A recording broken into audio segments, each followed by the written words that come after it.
Hi hello నమస్తే welcome to Vijayaram ఫెమిస్ట్రీ. నేను మీ సత్య. ఈరోజు జూలై 18th స్కూల్ అసిస్టెంట్కి సంబంధించి తెలంగాణలో టీఎస్సీ టీఆర్టీ ఎగ్జామ్ అనేది జరగడం జరిగింది. షిఫ్ట్ 1 సంబంధించి ఈరోజు ఈ ఎగ్జామ్లో ఏ type of general knowledge GK questions అడగడం జరిగింది, అదేవిధంగా ఇంకొంచెం ఏ క్వశ్చన్స్ అడిగాడో మనం చూద్దాం.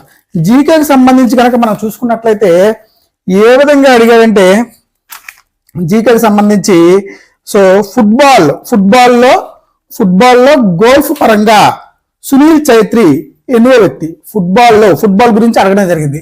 ఏంటి ఫుట్బాల్ గురించి కూడా మనకి అడగడం జరిగింది.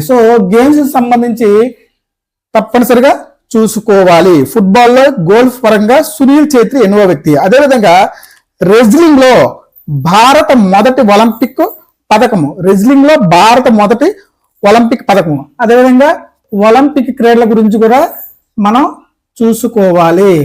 నెక్స్ట్ చూసుకున్నట్లయితే నానో అనే పదం ఏ భాషా పదం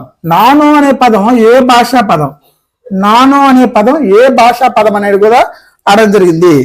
భాషా పదాల గురించి దేనికి చెందుతాయో కూడా చూసుకోండి. అదేవిధంగా నెల్సన్ మండేలా అవార్డు గురించి అడగడం జరిగింది. నెల్సన్ మండేలా అవార్డుల గురించి అడగడం జరిగింది. అదేవిధంగా 2024లో ఆగస్టు నుంచి సెప్టెంబర్లో పారిస్లో జరిగే గేమ్స్ గురించి కూడా అడగడం జరిగింది. గేమ్స్ గురించి కంపల్సరిగా చూసుకోవాలి. అదేవిధంగా 7th క్లాస్ హిస్టరీ నుంచి కనుక మనం చూసుకున్నట్లయితే అశ్వఘోషుడు ఏ రాజు వంశం కాలం? అశ్వఘోషుడు ఏ రాజు వంశ కాలం అనేది అడగడం జరిగింది. అదేవిధంగా స్కూల్ అసిస్టెంట్ శ్వాసలకు సంబంధించి కనుక మనం చూసుకున్నట్లయితే వాస్కోడి గామాకి సహాయం చేసిన రాజు. అదేవిధంగా కర్ణాటకలో ఇటీవల దేవాలయంలో కూలిన మండపం, భారతదేశంలో సతత హరిత అడవులు కలిగిన ప్రాంతం, అదేవిధంగా నర్మదా, కావేరి, మహానది, గోదావరి నదుల జన్మస్థానం గురించి, అదేవిధంగా నర్మదా నది ఉత్తర పీఠభూమి, అదేవిధంగా దేశంలో ఎక్కువ బొగ్గు గనులు కలిగిన రాష్ట్రం, అదేవిధంగా నల్లరేగడి నెలలో ఉండేవి. అదేవిధంగా నెక్స్ట్ చూసుకున్నట్లయితే మొదటి అణుపరీక్ష సంవత్సరం, అదేవిధంగా 2001 జనాభా లెక్కల ప్రకారం అత్యధిక కలిగిన నగరాలు క్రోనాలజీ. ఈ విధంగా అడగడం జరిగింది.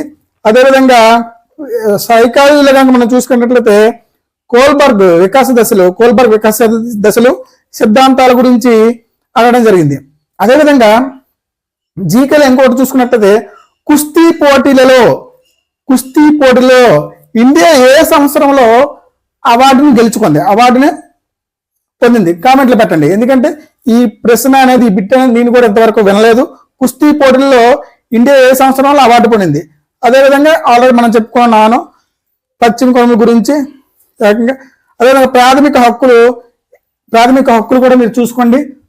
ప్రాథమిక హక్కుల గురించి 23, 24 గురించి, అదేవిధంగా హెబియస్ కార్పస్ గురించి కూడా హెబియస్ కార్పస్ గురించి కూడా అడగడం జరిగింది. బాలల హక్కులపై క్వశ్చన్స్. అదేవిధంగా ఎలక్షన్ కమిషన్, హైకోర్టు ప్రధాన న్యాయమూర్తి నియామకం, ఉభయ సభల సమావేశం ఏర్పాటు ఎవరు చేస్తారు? ఇవన్నీ శ్వాసలకు సంబంధించి. రాజ్యసభ ఎన్నిక విధానం ఏ దేశం నుండి గ్రహించబడింది? రాజ్యసభ సభ్యుల విధానం. అదేవిధంగా 18వ లోక్సభ గురించి కూడా అడగడం జరిగింది. 2005 NCF 8, 2009లో యాక్ట్ 25% అండ్ 6 to 14, అదేవిధంగా 2020 యాక్ట్. వీటన్నిటిని మీరు చూసుకోవాలి.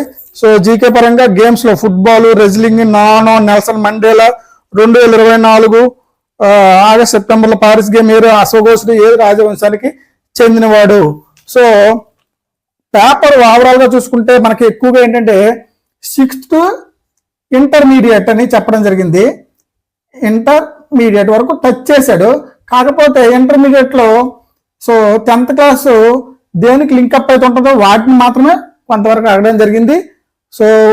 అదేవిధంగా సైకాలజీ చూసుకున్నా, పెడగాగి చూసుకున్నా సరే కంటెంట్ ఓరియంటెడ్ అనేది అవడం జరిగింది. అదేవిధంగా పేపర్ ఓవరాల్గా చూసుకుంటే ఎలా ఉందో మీరు కామెంట్లో చెప్పండి. రాసిన ఛాత్రోపాధ్యాయులు మీరు కాబట్టి కామెంట్లో పెట్టండి. అదేవిధంగా కట్ ఆఫ్ ఎంత ఉండవచ్చు, ఈసారి తెలంగాణ డిఎస్సి టీఆర్టీ సంబంధించి కట్ ఆఫ్ ఎంత ఉండవచ్చు అని చెప్పేసి కామెంట్లో పెట్టండి. సో ఈ వీడియో కనుక మీకు నచ్చినట్లయితే అలా చూసి వెళ్ళిపోవద్దు. మీరు ఇచ్చే లైక్ ఆల్రెడీ డిఎస్సి రాస్తున్న అభ్యర్థులకి ఈ వీడియో చేరడం వల్ల కొంతవరకు అవగాహన పెంచుకోవడానికి వాళ్ళకి చాలా సహాయం చేసిన వాళ్ళు అవుతారు. Please like, share, comment and subscribe. విజయడం ఫేమస్ టీవీ. నేను మీ సత్య. జై హింద్.